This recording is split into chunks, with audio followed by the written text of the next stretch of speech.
Good evening to you. Today I want to take up this topic, what can an infant do? How best should an infant come if he is to make a great impact on the world? You would probably think he should come as the son of a king or son of a president, or you would say he should come as the son of a great military commander, famed for battle. Or maybe he should be born into a great dynastic family. Or maybe he should be the son of a very wealthy economist or a great scientist. So how did this infant come? And what was the setting of his coming? What was the purpose of his coming?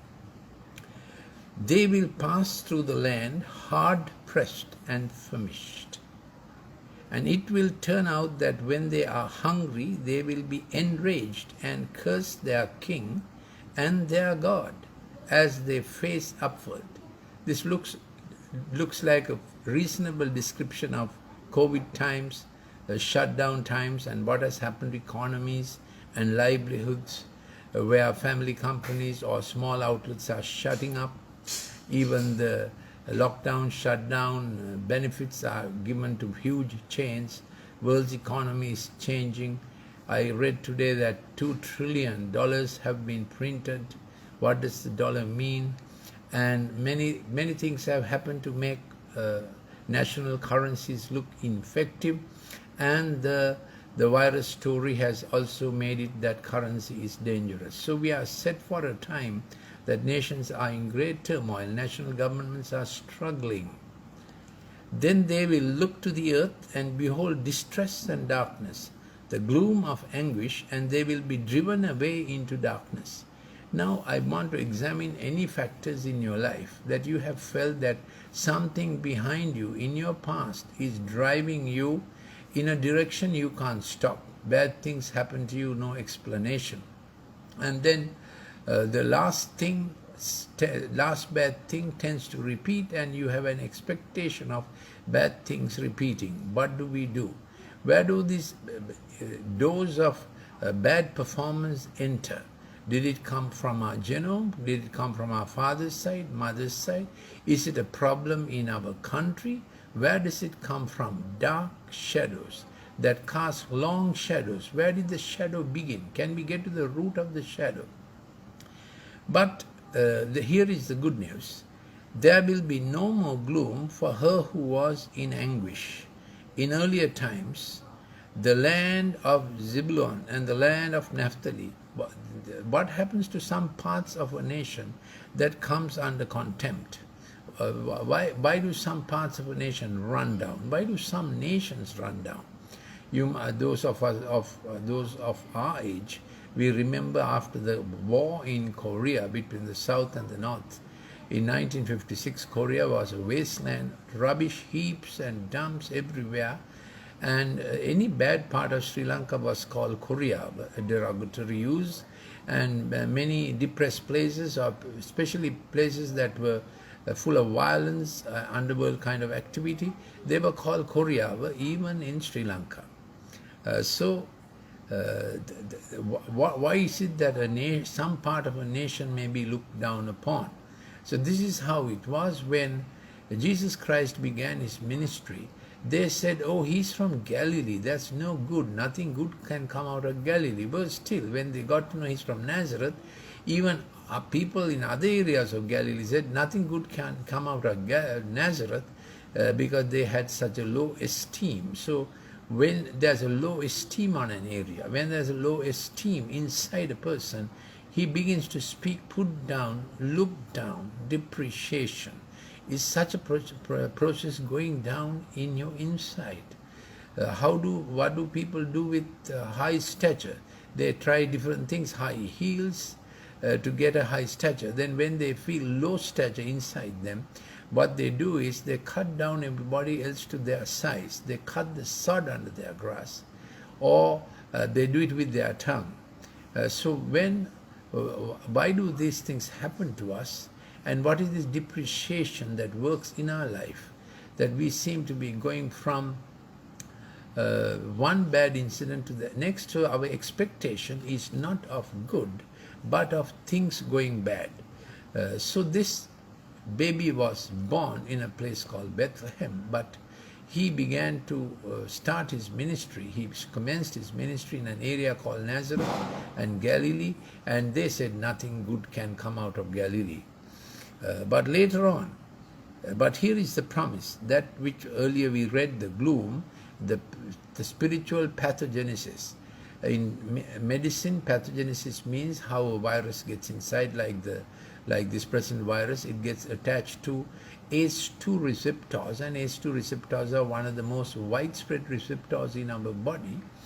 It's in the lung also. That's why when it gets into the lung, the spike protein attached to the ACE2 receptor, the viral spike protein, and it causes a certain immune pathogenesis, so early treatment stops the pathogenesis progressing further on. I've done many clips on this, so if you want any more of my clips on this subject of virus science or on digital science, how to stop children getting online digitized and showing signs of digital intoxication, please send me a WhatsApp to 076-313-4800. For those of you who are abroad, it will be +94 76-313-4800. I'm Dr. Lalith Mendis, and I have done many talks like this. Today, being Christmas Eve or just near Christmas, I'm doing a little story about what it meant for a baby to come in such vulnerability. So if you wanted to change the world, you should have come as the son of a king. Here the baby comes, born to a very unknown family. His earthly sponsor or cover was Joseph, who was a carpenter, and in that area they lived. The rich people owned the boats. Fishing industry was thriving, but the carpenters did the menial work of mending different equipment. That's what he was. And that couple, Mary and Joseph, were not known at all. They were not famous, but this great promise came to them. This baby who was born, who was destined for greatness. And what did he offer? This is what he offered, that from gloom he shall make it glorious. And where is he going to manifest this ministry? By the way of the sea, on the other side of Jordan, Galilee of the Gentiles. So 730 years before Christ, Isaiah the prophet says exactly where he would manifest his ministry. Near the river Jordan. There's only one river Jordan in the whole world. So this is a historically tested document, that old, but exactly predicting where this baby will manifest. And what will be the result of this? People who walk in darkness will see a great light. Those who live in a dark land, the light will shine on them. So what is this darkness that is being spoken of? One, we have lost our direction when we got this disconnection of not knowing to whom do we belong. It's like a child getting lost in a massive supermarket complex. Don't know which way to turn, where to find mom. That is lostness. Is one aspect of lostness, is don't know how to go forward. Second aspect of lostness is don't know where I came from. Third aspect of lostness is I don't know to whom I belong. Fourth aspect of lostness is I don't know where good will come to me, so I have all the time an expectation of bad things will happen to me. Shadows keep casting longer. But we have a promise. Every good gift is given to us by the Father of light, in whom there is no variability and no shadows of changing, no shadows of shifting. He wants to work our life from a good gift to the best, the most perfect gift.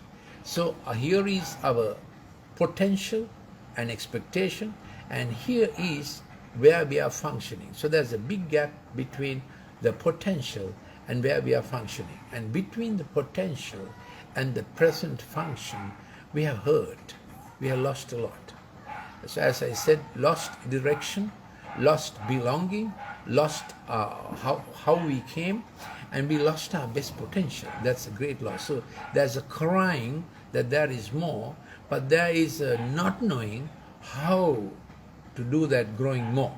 So there's frustration. there's fear coming in, there's humiliation coming in, and then the hatred comes that the system did this, my father didn't do this, mother didn't do this, whatever. And then there comes this repetitive cycle of failures, expectation of failures, fractures, fear, frustrations, fault lines. Without knowing, we get into a fault line, and it goes on that fault line for some length of time in any incident, investments, even in relationships, and we don't know how to arrest it. But the offer is that He has light shining from within. And He has a promise that He will multiply things in us, the things that are going to decrease, He will multiply, He will increase that without, not the expectation of going down, but expectation of running up. So how will this happen? He will break the yoke that is unknown to us. There seems to be some thing that is tying us down all the time. The burden, and we are weighed down. And then as if there's punishment on our shoulders, someone hitting us with a stick for the wrongdoing, past memories, always bringing up the fault and the wrong. No commendation, only condemnation. Now, into this situation, for a child will be born to us, a son will be given, and the government will rest on his shoulders. So He comes with a government that comes to our inside. And this government, this baby brought. He was born as a baby. He lived 33 years, a sinless life. At the end of that 33 years, He was hung on a cross. And what was His charge for hanging on a cross? That he claimed He was a king. But He said, my government is not from this world. He told Pilate that. Pilate said, are you a king? Then Jesus Christ said, so you say. But He said, my kingdom is not from this realm. If not, my followers will fight for it. On the other hand, this revolution is going to happen, and did happen. The king himself gave his life, did not shed other people's blood, but his own life. So his government and what he wants to bring into our inside structure will have a wonder, a God help, a God power, to a counsel, what is just right for us. And that counsel will be written in our inside so that we will not resist it. It will be written into our thinking. That's the miracle that's going to happen. The one who was born in a stable in Bethlehem, in a manger, is going to be born in our heart. So there will be a wonder, there will be a counsel that will produce the wonder, and then the might of God will work for us so that no one can put us down. Might of God will work for the depressed, the lonely, the isolated, the vulnerable.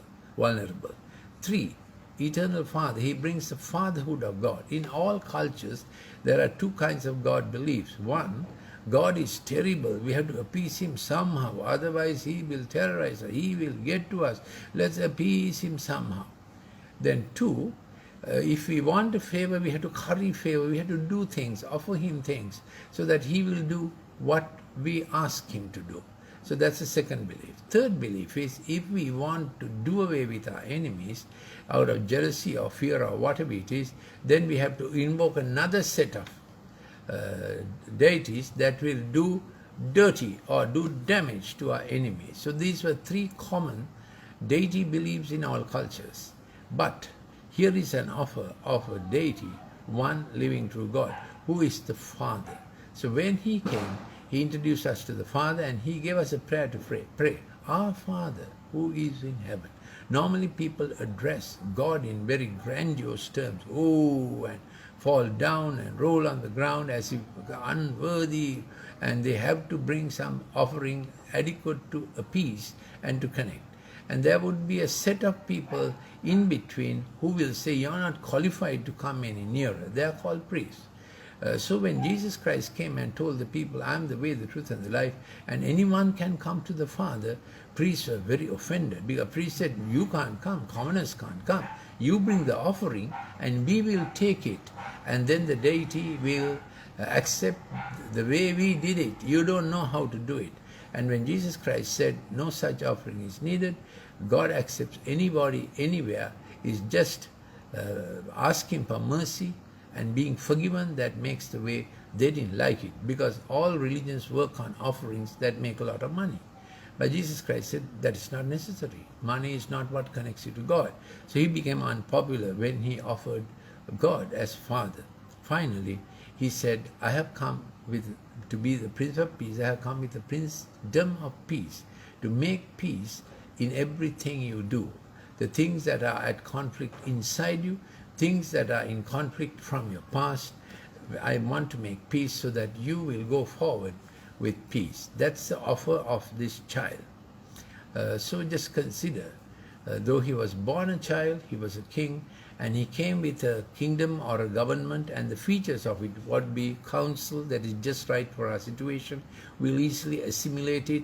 Your IQ may be low, your IQ may be high. You might be highly educated with a PhD. You may have no earthly qualification. You may be very rich or poor, very well placed, well connected or no connection. It doesn't matter.